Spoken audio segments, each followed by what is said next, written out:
Hello and welcome to Happy Horror Time. My name is Tim Murdoch. And my name is Matt Emmert. Welcome to Hot July. Yeah. Tim, how hot are you? Truth be told, and I don't think this is a secret, I hate the hot weather. I do not like to sweat ever. And the funny thing is, and we've talked about this, Tim doesn't sweat much. I sweat all the time. As you can see, I'm still getting used to us doing video. We have these hot lights on us. It feels very theater-ish. I'm used to being in the spotlight. Yeah, I know. Tim is. I'm not, but I'm just like, so if you see me wiping my head, it's not because I have a nervous tick. It's because I'm fucking hot, Tim. Now show everyone your t-shirt. WeHo. Now, for everyone who does not live in Los Angeles, WeHo is West Hollywood, which, how would you describe it, Tim? I used to live there for 16 years, and it's a place where gay men and women live. It's where the Pink Pony Club is, if you That's listen right. to Chapel Rowan. On Chapel Rowan. No, West Hollywood is the gay area. Tim used to live there. I am wearing a shirt in theme with today. I did not have a M3GAN shirt. I don't have a M3GAN shirt either. Who is the other killer doll, Tim? In this film? No. Oh. I was like, pop quiz. You're like I'm quizzing you. That Chucky. is Chucky, and the girl is Tiffany. Yes. Now, I just got this shirt. I was really excited because I don't have a Bride of Chucky shirt, and it is, if you watched our ranking, I did a ranking of the Chucky films, and it's my second favorite. You can find those on YouTube. We do one every week. And I wanted to get a Bride of Chucky shirt, and then I'm like, well, if I can't wear it for a Chucky thing, I'll wear it for M3GAN. That's good, because it's doll related. But even though the movie that we're talking about, I don't even remember them saying the word doll. They don't. It's more like robot, like killer robot. Right. Killer. Well, before we get into the movie, did you have a good Pride Month? Oh God. Were you extra gay? I mean, I feel like Pride Month is every month for us. That's true. The only thing, we closed out Pride Month. Jacob and I went to visit my family in New York City because my nephew graduated from elementary school. Now, if you're wondering, do they do graduations for that? They actually do. And he even walked down with all the kids wearing a cap, and they were all wearing a cap to Pomp and Circumstance. It was very official. What's that? That's I I never knew the name of the song. Oh, the graduation song. Pomp and Circumstance. If you want it to be, it's called Pomp and Circumstance. Now I'm doubting, no, it is Pomp and Circumstance. Pomp as in Lisa Vanderpump. Lisa Vanderpump, yes. So we went to the graduation ceremony. Now let me just paint a picture for you, everyone. Please do. Okay. Broad strokes. Knowing that I sweat a lot. Okay, so we're in New York where the humidity is high. They were going through a heat wave, which meant it was over 100 degrees with tons of humidity in New York. So riding the subway and going into the tunnels was so unbearable. Now, the actual subway cars are air conditioned, but the tunnels, I'm just like pouring sweat, wearing nice clothes. We get to the graduation. It's air conditioned, but like when you're inside and the air conditioning is not doing so well, that was it. I do remember living in New York for a short time and getting into certain carts where some were cooler than others. Yes, and that's the thing. And it's like, really good air conditioning, like at a theater, is great. It's so cold that you almost get cold. Yeah, I bring a sweatshirt to every single movie I go to. I love it. But anyway, the actual graduation was so sweet. They called his name. They all did like a song and everything. Very, very sweet. Was the actual graduation outdoors? No. It was in the air conditioned, the slightly air conditioned place. But the best part was, you'll love this. So we went to this brunch afterwards. It was a brunch for all the graduates. And it was at a pub, and we were thinking, oh, it's going to be brunch, like omelets and stuff. Guess what the menu consisted of? It's almost like they picked all of the kids' lunch food items. I probably would have loved it. It was chicken fingers, fries, sliders. It was all like your food. Yeah, I love it. I was like, what's the problem here? I see no problem in this. On a good day, I love that food. But when I'm craving brunch and it's listed as a brunch, I was like, where are the eggs and stuff? So we had chicken fingers, fried. It was like all carbs. That sounds, everything. Oh, carbs. Yeah, it's summer. You're like, ooh. I need a summer body.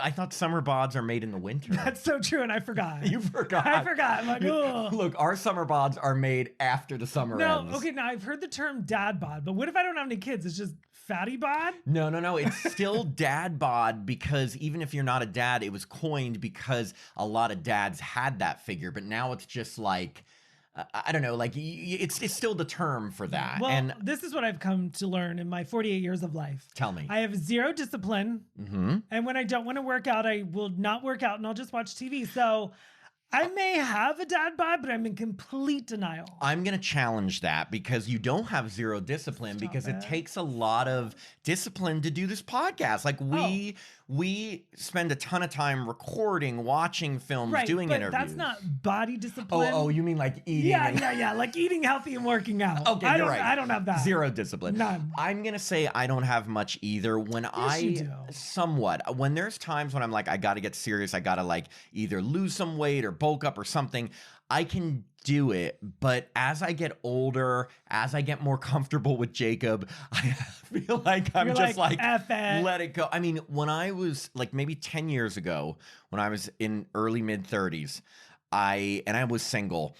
Everything was like the gym and appearance and all that, and I hate that it was. You were like, what's that show that it took place on Jersey Shore? It was on the shore. Wait, remember what was that? What was their life? It was tanning. Gym, tan, laundry. Yeah, so that was you. But Gym, minus the tan. I did do tanning. You went tanning? At certain points in my life, bad points in my life, when I was what kind? Like the healthy kind of tan? No. Like, first off, I don't think they're... Oh, the only healthy is spray because it's fake.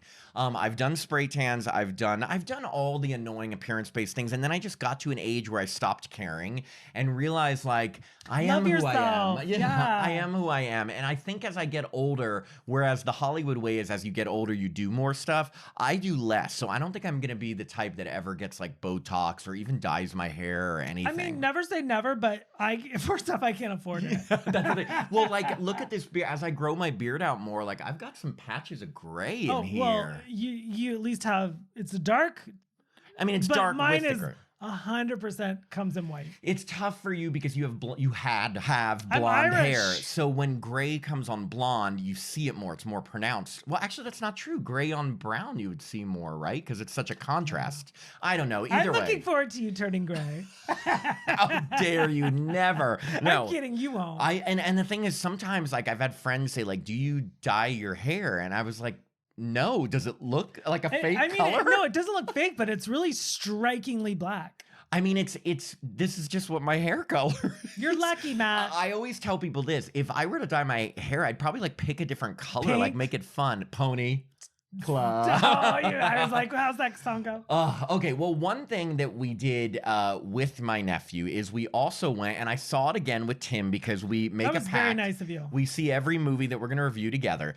But my nephew, who loves horror, really wanted to see M3GAN, and I wanted to get to see a movie with him. So we all went to see M3GAN 2.0. And my nephew, I keep saying my nephew, Bix, he got the M3GAN 2.0 popcorn bucket. Now, if you have seen this, it was being offered. The problem is that as cool as it is, it was like $47.99. I mean, it's really cool because I have one popcorn bucket and it's the clown from It, and I put it on top of my refrigerator. And when I come in, the way my refrigerator is, it looks like it's a human head, and it's just looking at you. And it's just like, but it's a clown. It's disturbing. But you know, I'll keep it there. I love these popcorn buckets are amazing, and my sister's a great parent for buying it for him. With that said, I wasn't going to spend that much money myself for it. Jacob and I considered it. I think I would have spent up to $30. Do you get free refills?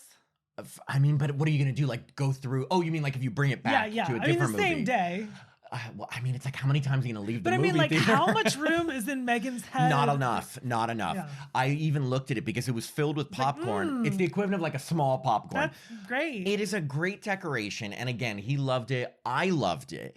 But I wasn't willing to spend it for myself. I considered it though. I saw it and I was like, Jacob, that would be really cool to have. I've seen one for the Karate Kid movie, which I didn't see, and it's like a karate chop. And they're having one for Jurassic Park. Pass. That one's going to be a lot of money, I'm sure. Of course. If they had one during the Halloween trilogy, the Blumhouse, and then like it was a Michael Myers head, 100%. I would get a Jason. Exactly. Like I'll spend $50 for a Halloween thing, but M3GAN, is that crazy? Paying $50 for a popcorn? It's like the novelty of it. I know. It's like you and I, we collect so much Halloween and Friday the 13th stuff that we wouldn't even blink an eye. The first one I saw was for Barbie. Oh, do you remember that? I mean, yes, I didn't get it. Even though I grew up with Barbies. You did. Hey Barbies. Hey, Barbie. And you didn't even, again, we talked about this, how you couldn't, like, I could fake because my sister, a Yeah, girl I had had Barbies. no, You had no I had no girls. one. It was just, It was Tim just wants me. to play Barbies. I was the final child. Okay, so M3GAN 2.0, this is the long-awaited sequel to M3GAN. Well, not really long. It was only 2.5 years. Actually, it's funny that you mentioned that.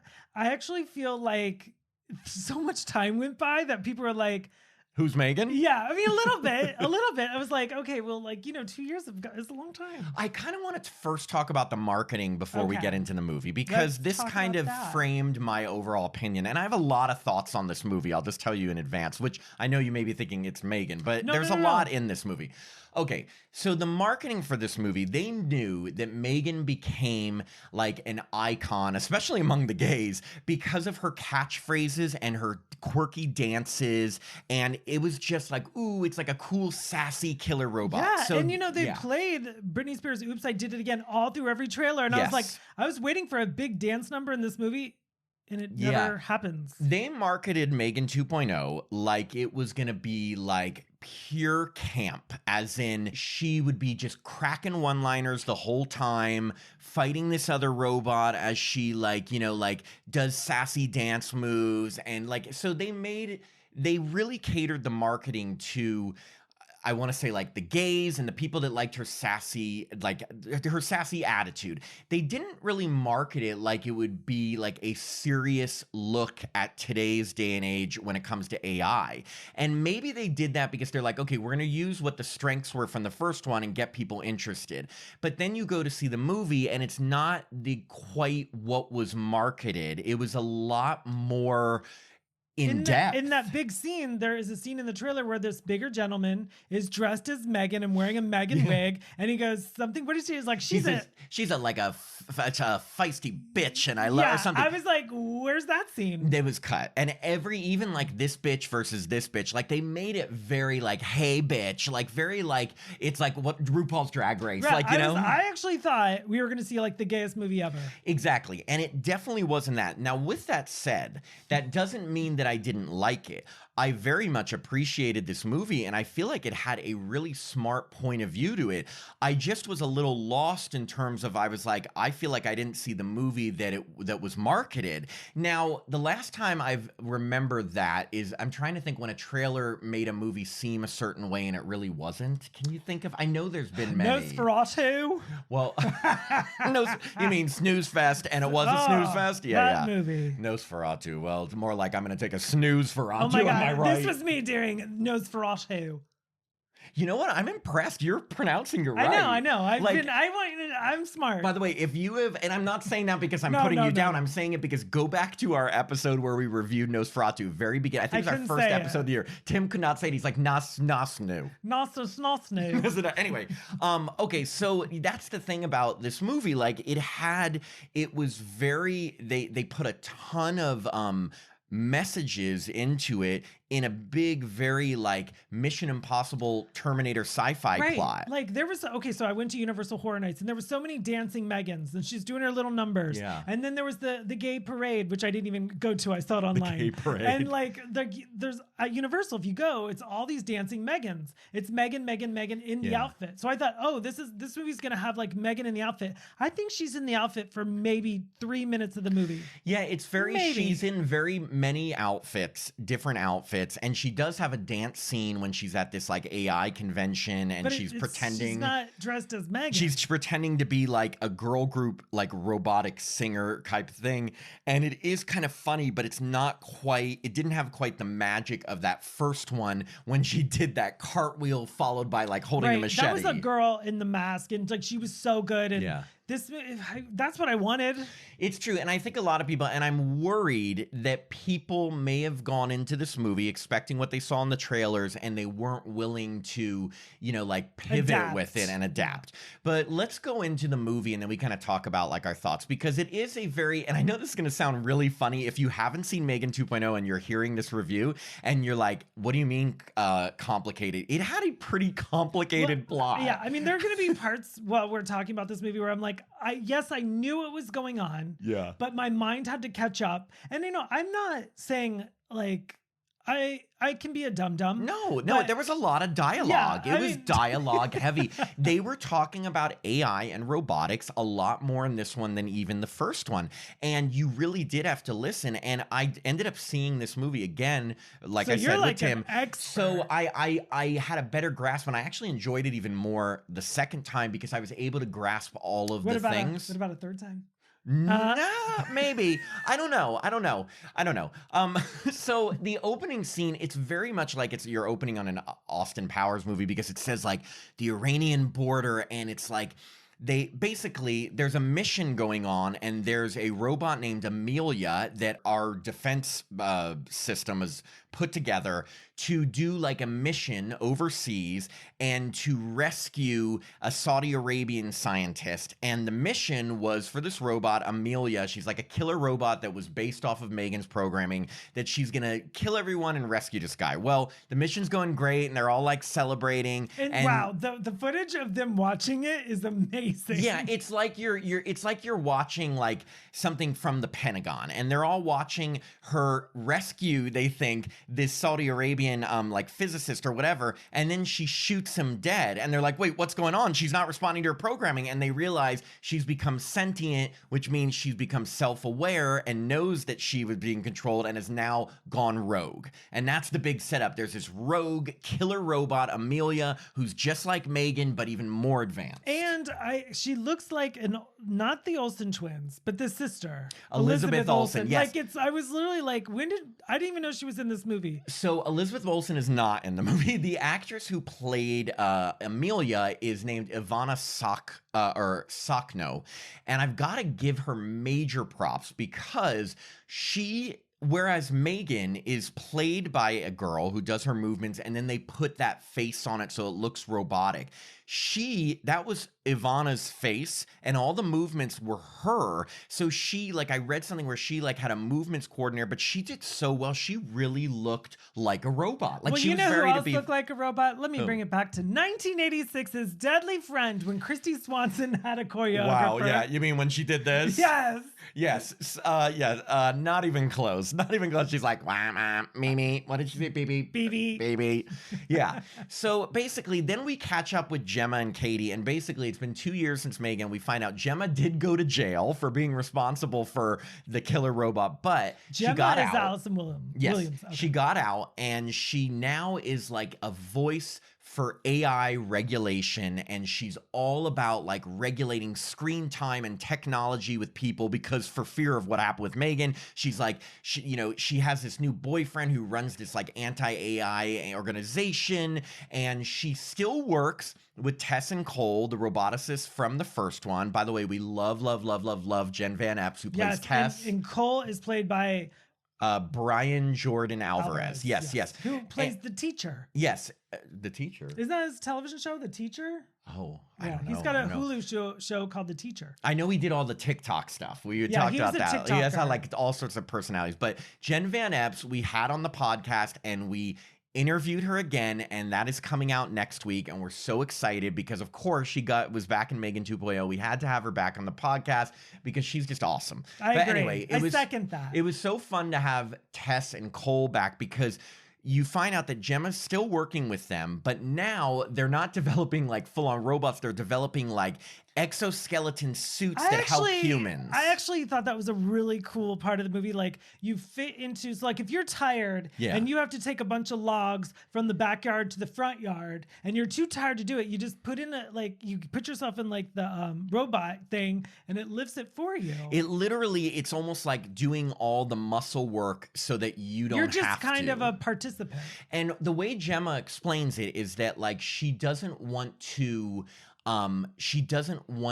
replace humans. She wants to use technology to help them. So rather than, that's a great idea. It is. And also, like, if you remember in the first movie, the big moral was like, don't replace parents with like companion robots. You need to be a parent. Like, and she wanted M3GAN to do everything so she didn't have to watch over her. So refresh my memory. She's a doll or she's a companion? M3GAN? Yeah. M3GAN was a companion robot, but who went crazy with her mission of protecting Katie and started killing people. But yes. Okay, so I remember like Christmas 1984 or 5. which is like 40 years ago, 41 years ago. Oh my God. But You remember? I do, but I asked for like a robot. And in the movie, they had like a flashback to the robots of 1984. 80s, And I was like, oh my gosh, I remember wanting that robot, which I mean, I'm sure does nothing. Yes, very different. It would like roll Yeah, it up. just rolls. Like the Can't go Jetsons. downstairs. Yeah, yeah. But like, so what I thought was clever about this is that Gemma, having gone through what she went through, obviously she would have that reaction. She was very like anti-AI, anti-technology. She was so worried about that. And Katie, her niece, who's now 12, like a preteen, all of the people at her school like don't like Gemma because she's the one who advocates for like taking their phones away and limiting screen time. And it's like that parent that ruins things like that. Do you remember a time before cell phones? Of course, my whole childhood. Well, of course, but I mean, just in I was watching a TikTok. I know that's like what we're talking about. You're like, look, I don't like screens. I was watching a TikTok and they were showing footage of 1995 of people at a concert. And they had like this pan over the entire audience. And like no one had a cell phone in 1995 watching the concert. So it's like... You had to experience it. You had to experience the concert. Like no one was like, have you ever been to a concert and everyone's like on their phones? Yes. Like they're like, I'm filming it. Every bit of it. Don't get me started on that. Because because I am guilty of I'll take some pictures and I may even take a little video of like a really important moment. But a lot of the time I keep my phone down because I want to experience it through my fucking eyes. And yes, some people the whole time are like phone. And I'm just like, you're not going to go back and watch these videos. And your friends aren't going to watch them because they'd rather be there. And so you're missing out on the live experience of it. Trust me, like I totally think that people should experience things live and not be on their phone. I'm so curious if there'll be a day maybe at the Hollywood Bowl they're like, no phones. I don't know if that would be really hard to actually like... Because I'm a doctor, my patients are always calling. Like, how do you make sure that happens, But anyway, so the thing with Katie now, she's taking a keto, like, I guess just for have like some activity. And so she's a good fighter and she loves Steven Seagal. Right. Like, I was like, that's so interesting. Like, when she opened her locker and there was a Steven Seagal, like, what was the Above the Law or something? Yeah. She loves all Steven. That's fun. That's a nice, like, reference, but she's also interested in computer science, just like her aunt. But basically, how they merge M3GAN into the story is that the FBI like breaks into Gemma's house and tell her about Amelia, and they think that Gemma, because Amelia is using M3GAN's old programming, that Gemma had like sold her program to like a foreign government, and they're like, this rogue robot is killing everyone involved in her programming, so she's gonna come after you. And Gemma finds out that M3GAN has been actually alive within her smart home system this whole time, just like watching them and waiting them, which is a little creepy. It is so creepy. And I actually thought the beginning of the movie was like the best part, like just showing like, they had a house that was very computer focused. Like it would open a drawer, it would make ice, it would do all these little things. And I thought, that's but limited, like meaning it wasn't like everything was controlled by technology. But I thought that part was kind of a horror movie-esque. Yeah. Like the house is like taking over. Well, how they first show it is that M3GAN is able to, she's in the smart home system, so she's able to like push a drawer out or turn something on to like knock the FBI agents over. I turned to Matt and I was like, that drawer is going to come into play. And guess what? And it did, yeah. But the thing is that, Gemma's talking to M3GAN through like the system, and M3GAN is only on like screens, and she's like stuck in this, and she's like, but I can help you get Amelia, because basically if you don't, Amelia's going to come after you. And Gemma's like, fuck no, I'm not putting you in a body. And she's like, trust me, like I've learned from my things. Remember, this is AI telling her, I've learned from my mistake. Apparently the whole point of this is just like, if you've heard of the idea of like machine learning, I know I'm getting very technical, but like even AI can actually learn. Right. Like when you talk to ChatGPT, the more you talk to it, it actually learns and remembers things. So what M3GAN is trying to claim is that she only killed those people because that's what she thought her mission was, do anything to protect Katie. But she's now kind of learning that's not how you conduct yourself in human life. But Gemma doesn't trust her, so she puts her into this little tiny robot because M3GAN wants a body, and the first line out of M3GAN's mouth is, what the fuck is this? That got a big laugh from the audience. Big laugh. The thing is, when you hear M3GAN's voice say a funny line, especially if it says the F word, it's hilarious. Right? I laughed. Yeah, and they put her in this little body, and they basically go to this tech mogul's party. Now, this tech mogul is such a ripoff of She didn't want to Elon go Musk. to that party. Yes, but she was dressed like, to quote I Katie, thought she looked great. a Portuguese prostitute. And when I heard that, all I thought was, what does a Portuguese prostitute look like? You think I know anything? And Katie, it's a sex worker, and you should That's really tell her. true. But it was so funny because there's a part in the movie where Katie sees Gemma all dressed up, and she does look fantastic. She does. And she says, "Why are you dressed like a Portuguese prostitute?" Well, I like so the guy that had a conversation with her earlier, he's got like this thing in his head. Yeah, so the tech mogul, which is such a like play on Elon Musk, he like controls everything tech-wise, and he even has a chip on his head where he can like basically it's like your cell phone, your laptop, and everything worked into your head. Like he can blink his eyes, take a picture. I actually thought that was kind of clever. Did you ever see the 1980 film called The Apple? Is it based off of Apple, the company? No. It's like New Wait, York. Apple was 84, yeah. Yeah, so there's this movie called The Apple, and they put like these things on their head right here, and it starred the girl that was in Night of the Comet, and we interviewed her. Catherine Mary Stewart? Yes, it stars her, and like she's so young, and she sings, but I think her voice is dubbed. But anyways, when they had the little thing on the side of the head, it was like, oh my gosh, it reminds me of the 1980 film The Apple. Now that you say that, I remember that film being mentioned because you brought it up in our interview with her. Because it was like, oh wow, this is kind of like both of these films, M3GAN and The Apple, are both kind of campy. Yeah. So I was like, oh, it's interesting that they have these things on the side of the head. I thought it was really funny that they had this tech guy that like he even had a British accent. It was very Elon Muskish. Like he has this company where he controls all this technology and stuff. But Amelia is showing up because she wants to basically murder him and get his access to like the cloud system in all of the world. I thought that, okay, so this is where the money. This is where where the the money. money. This is what the money. This is the money shot. Yeah. No, this is where I thought the movie stepped up, and I was like, oh, okay, this is kind of fun because like M3GAN wasn't in the movie, so we're dealing with Amelia. Now the tech guy thinks that she's just a girl and he's Right. hitting on her. And the best is when she like analyzes him, Yes. it says like, what is he into? And it says said like young. women, young, limited Ew, intelligence. I was like, that's creepy. But then, like, he tears off his shirt. Well, first off, he gets her to a place where they're all alone, and like, Yeah. he's putting the moves on her very heavily, and like, so he rips his shirt, and like, it's a fake body, right? It looked like a fake chest. I was like, okay, it did I'm not just look making real. sure. I mean, everything. I think that was obviously an exaggeration of like literally everything about him was not real. Like he AI. also was in a wheelchair, but because he had like a bionic spine, so he could walk and dance, and everything was Now, technology for was him. that thing in his back implanted in his skin? Yes, and connected to his spine. So that's why when she pulls it out, it kills him. Did you see the 1994 film, the Puppet Masters? Yeah, Puppet Master, Did of course. Yeah, didn't it remind you Robin of the Puppet Frantis. Masters? No, not that one. The Puppet Masters was different. Oh. It starred Julie Warner from Doc Hollywood. Wow, you were pulling out the Yeah, no, references it was today. a No. sci-fi film, but it had like the same kind of concept where it had like the thing on the back. I mean, the thing is that look, I'm not against like if bionic body parts can help people who are paraplegic, like stand up and dance or do things like they're before they had an accident or something. That's great. I think in this movie though, they were trying to show that this guy, like his whole life was technology, Right. everything. So he had a thing here in his brain, and he also had a thing on his back stuck. I thought this whole aspect was kind of more interesting than M3GAN. Well, she ends up murdering him and stealing access to like the whole cloud infrastructure and like just it's the big like it's they call it the biggest cyber attack like the world has ever known. She ripped that thing out of his back, and it was really gross. Yeah, and he's dead.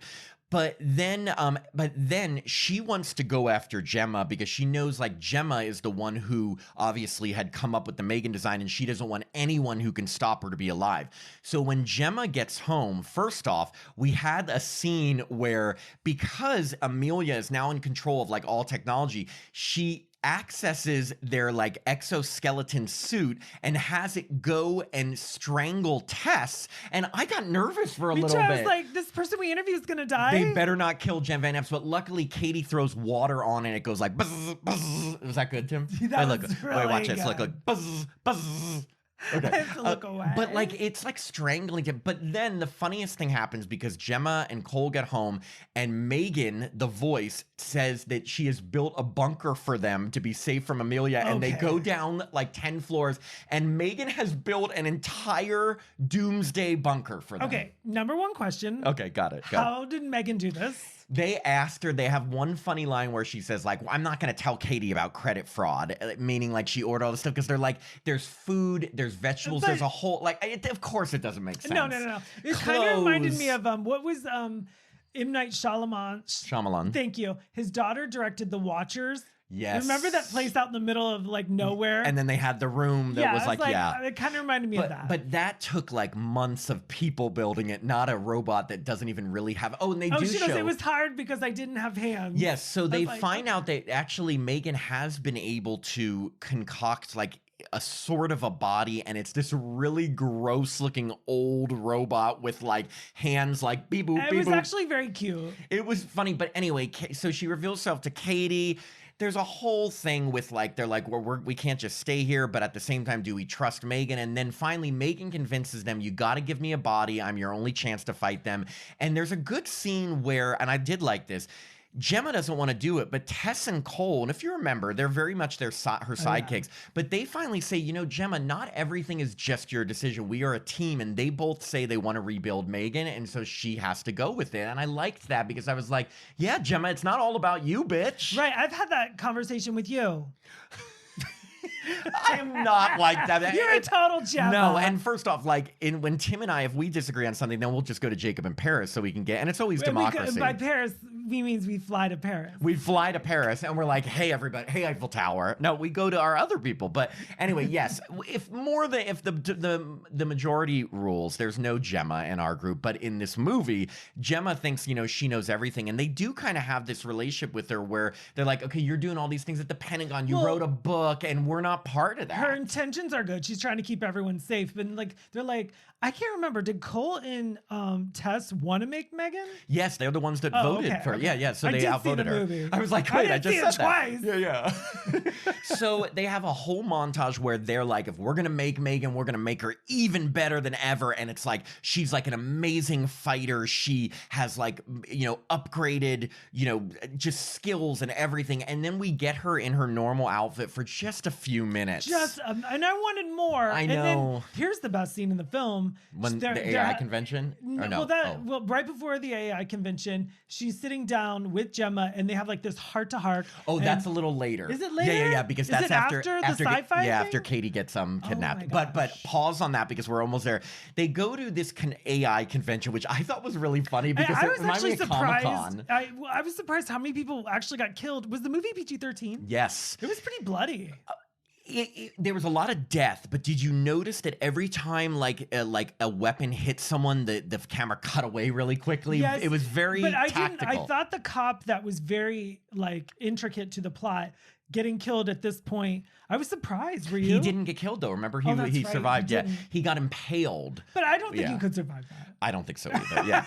So they go to this convention, and the thing is that M3GAN is gonna like infiltrate this because they're like, well, of course Amelia's gonna show up because apparently, and this is where things get a little convoluted. Apparently, Amelia wants to find this motherboard AI thing that has existed since the 80s that has been like protected, and they don't know where it is, and she wants to find it, and the only person that knows where it is Gemma's boyfriend Christian, who is the most annoying. Was it established that that was her boyfriend? They said either dating or something, but I didn't see any romantic sparks between him. And also, he was the most annoying character in this movie. I thought he was good to look at, but that's it. He was just like, he just was so passive aggressive, and everything cocky, he said, arrogant. Cocky, pretentious. I hated him. I hated him.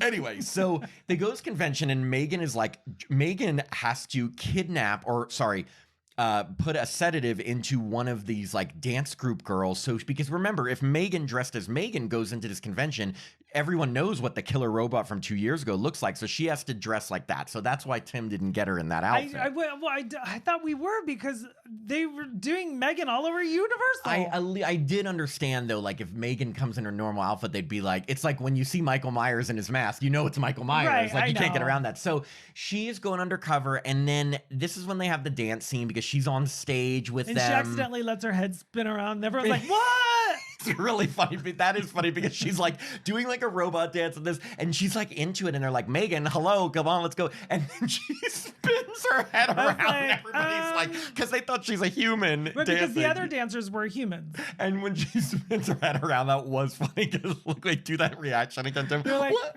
No. Oh, what? That was funny. Yeah. So, and then they have a big fight scene with Amelia. Amelia comes in. And guns. Yeah. There's guns. She like kills all these Chinese ambassadors. She almost kills Christiane, almost kills Gemma, fights with Megan, and then she's able to kidnap Katie. And, you know, that's like the big, not only is that Megan's primary objective to protect her, but she's Gemma's niece. So that causes a lot of like issues. And that's when they go back to the bunker and they have a heart to heart. Then this scene. Okay, so this is a great scene. She sings This Woman's Work by Kate Bush, which is in the 1986 film. She's having a baby. Megan said, does, not so Gemma. Yeah, I was like, they're having a heart to heart, and they're actually bonding because Gemma is telling her that like she hasn't done enough to protect her. She hasn't been a good parent. Which I'm actually surprised this scene went on as long as it did. I loved it because Megan, this is the first time Megan isn't being sassy. And you notice she never has a very nice relationship with Gemma. So she actually says, you know, actually, remember, I was watching for these years. You always read to her at night. You were always searching stuff on how to like be a better parent, all the stuff that you did.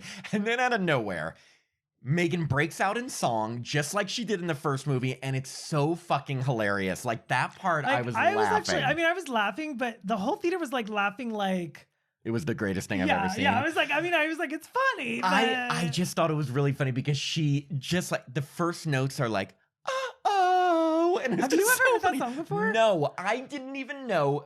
My friends had to tell me afterwards that it was a Kate Bush song. I thought Megan was like improv. No, that's why I was like, oh wow, they're really taking this old 40-year-old song. Do you remember in the first one she sang Bulletproof? And again, so I'm glad they brought back some of these campy moments because the plot was so convoluted at times. Saying. Like I thought the whole film was going to be this kind of scene. Like I was like scene after scene after scene, but they were talking so much plot. I was like, okay, but you have to remember this is about a killer doll that does cute dances. I don't know. Well, no, this is what I would say to that because what I would say is that I see both sides.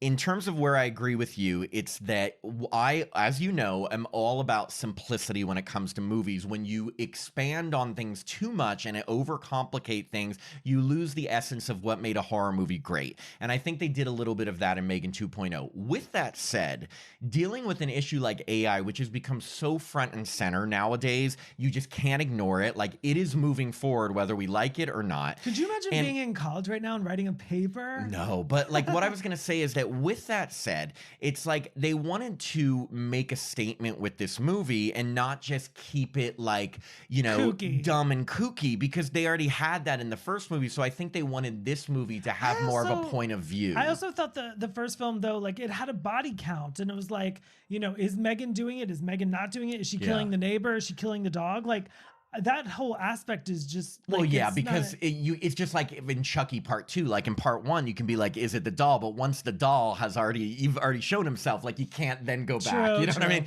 So I guess I'm one of those people that I just want the same thing over and over and over. And usually I am like that. Trust me, that was my first thought, especially the first time I saw it. I was like, what happened to the horror aspects? This felt like a total sci-fi Mission Impossible movie. And I was like, where was the simple plot? It's just a killer robot. But then I was like, well, AI is such a complex issue. If they want to make a smart movie about it, they can't just be like low-hanging fruit about it. Like they had to do more with it. And getting into as we move forward in the plot, they're gonna go. They think Amelia's taking Katie to like the corporation that is hiding this 80s motherboard of AI because she wants to like merge with it and like see all AI and become like a god basically. And they're gonna go in and Megan's gonna infiltrate it and fight Amelia. That's what they're building up to.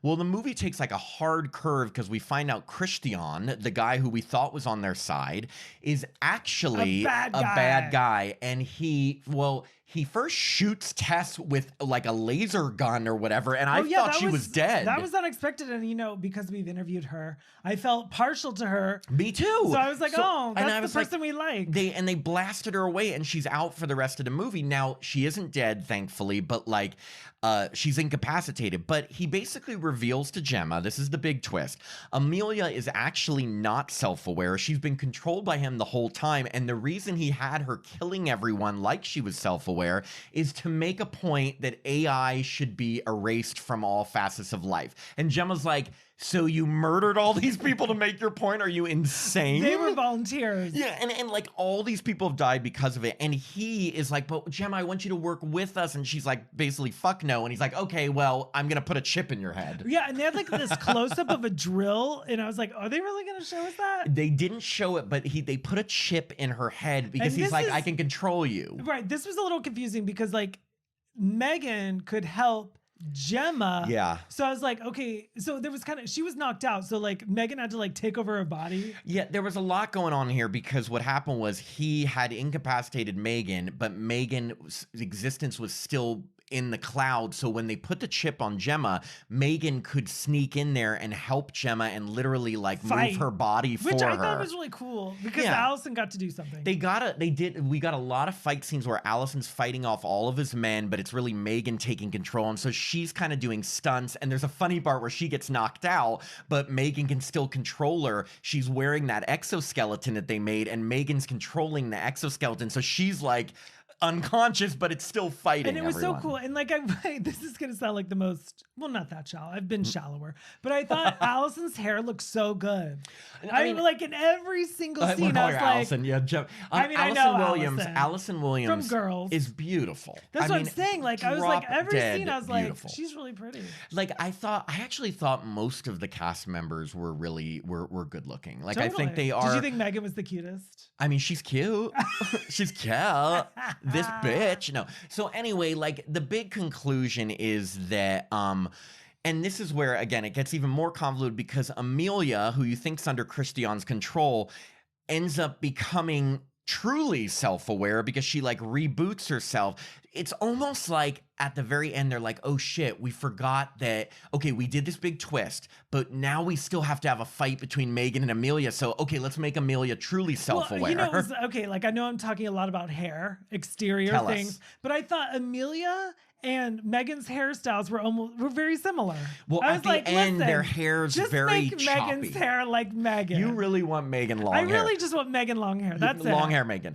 Well, basically, Amelia is blowing everyone away, and they realize that Amelia is trying to get to this motherboard, and if she gets control of it, she's going to be able to control like all facets of technology in the whole world. Like she'll be all powerful, like a god. Right. And so, what the big part where M3GAN really shows that she is an evolved AI robot is that they want to just escape with her, and she's like, no, I have to stop her from doing this. You have to take us both out. Gemma had developed this like kill switch in M3GAN where it would just in her arm, if I remember. It would just electrify everything within like 300 feet. So M3GAN's like I'll get up closer, and then you have to push this, and they're like, no, but you know you'll be dead. I am so glad that the story got to that point. Yeah, I was like, this is very symbolic. It is, and it was very Terminator 2 when he has to self-destruct and they don't want him to. She says, and even Katie says, you don't have to do this. And the big line, M3GAN turns to her and says,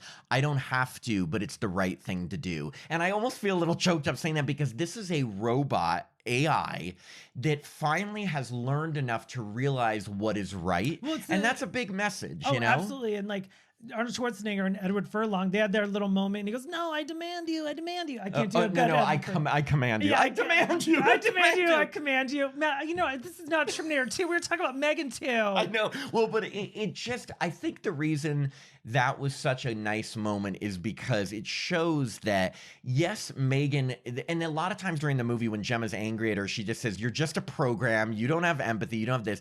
But what I think we don't realize is that, like, AI can be anything we want it to be. Right? Like, I love my phone. Well, but the thing is that so we can either, we can either be completely against it like Christian was and do drastic methods to show that it's not good, or we can try to help it learn to be a good partner with us so that if machines do become self-aware, they won't turn on humans and kill us, Like, let's be friends with AI. Wasn't there a whole movie about that called with like 25 artificial movies. intelligence with Will Smith, right? I mean, there's a million movies I'm about sure this there's a lot. topic. Yeah.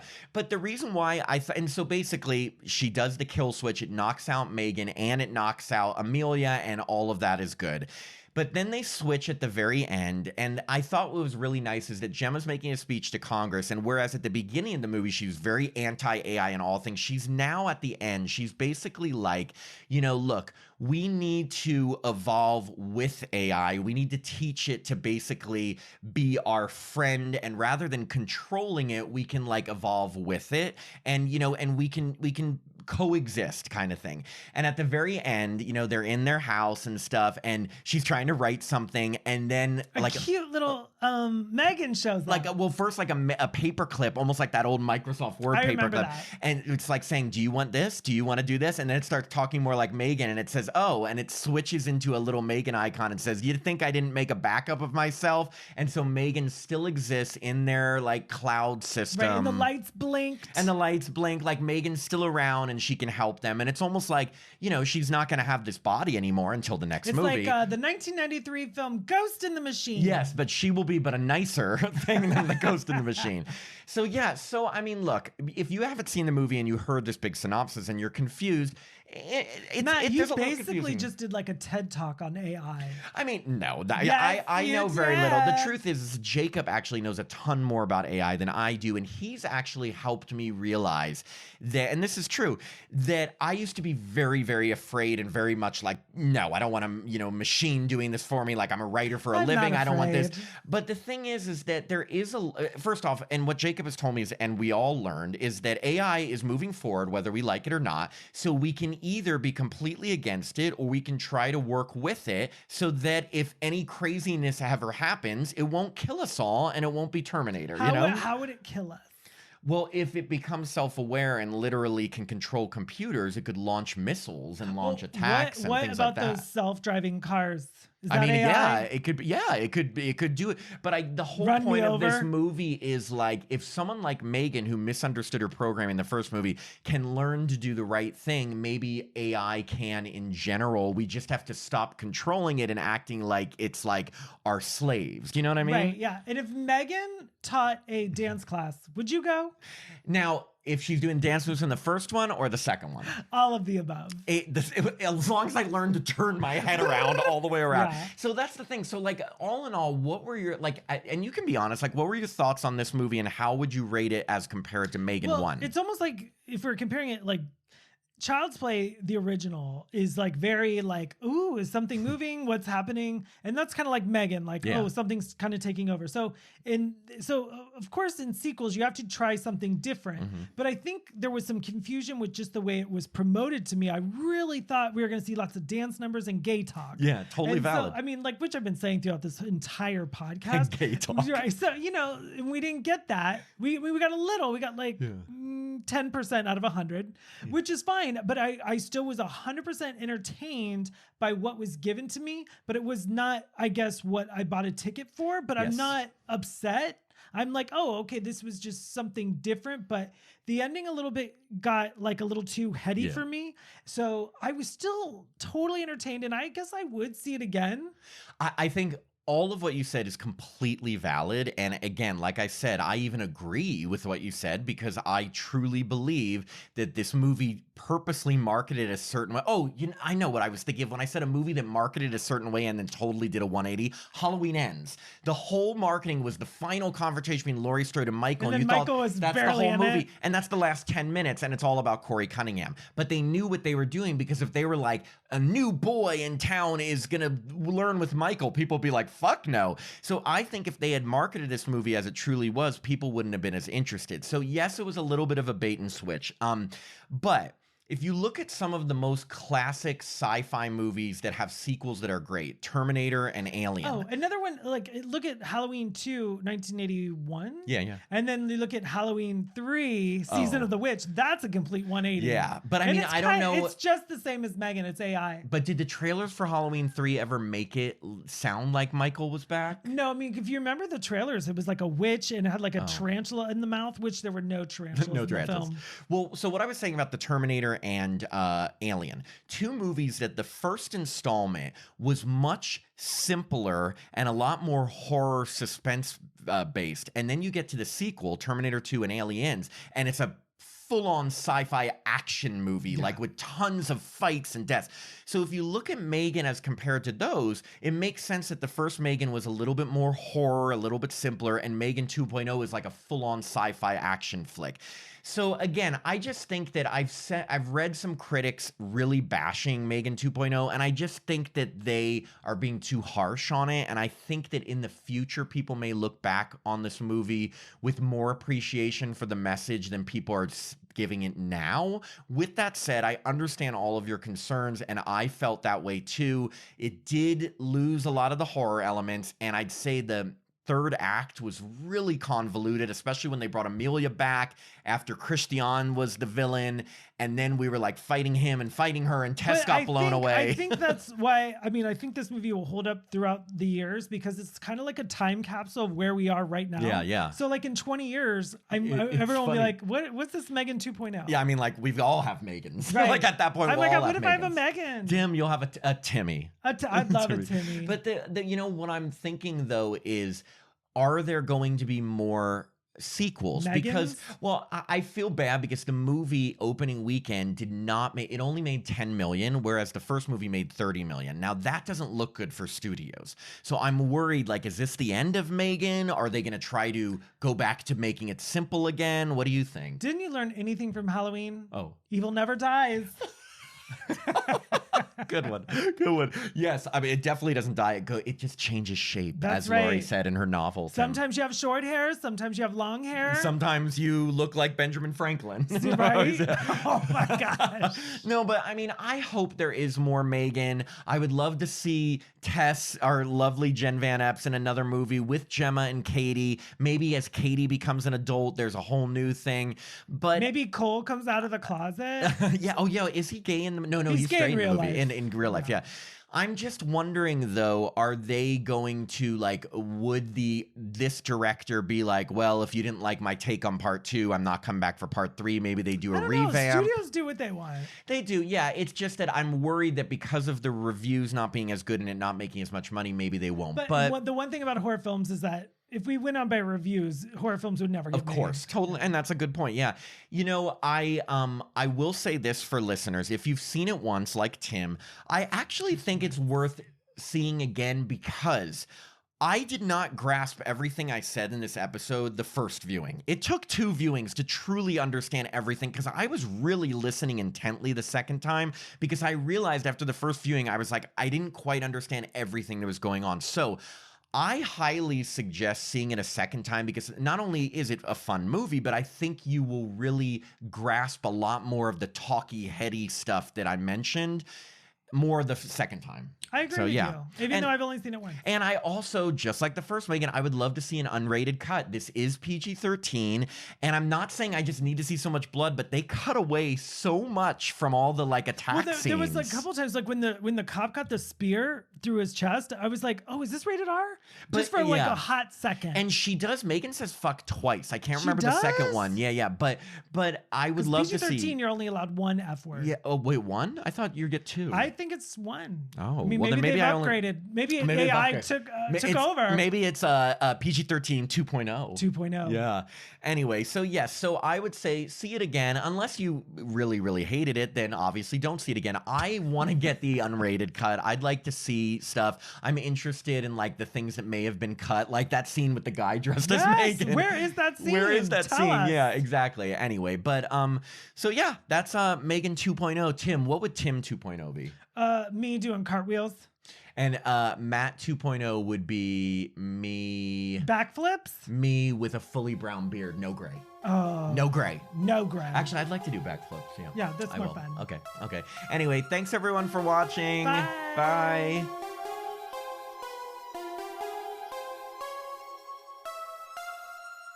Thanks for listening to another episode of Happy Horror Time. If you'd like to support the podcast, please sign up to be a patron at www.patreon.com/happyhorrortime. As a patron, you get access to all our bonus content, which now includes 2 new bonus episodes every month, a monthly after show mini episode, access to our Discord community so you can chat with us directly, and the chance to review a film with us in one of our bonus episodes. Patrons also get all our regular episodes ad-free and a day early, our monthly newsletter, the chance to vote in polls, and autographed Happy Horror Time stickers. I'm Matt Emmert. And I'm Tim Murdoch. And we hope you have a happy horror time.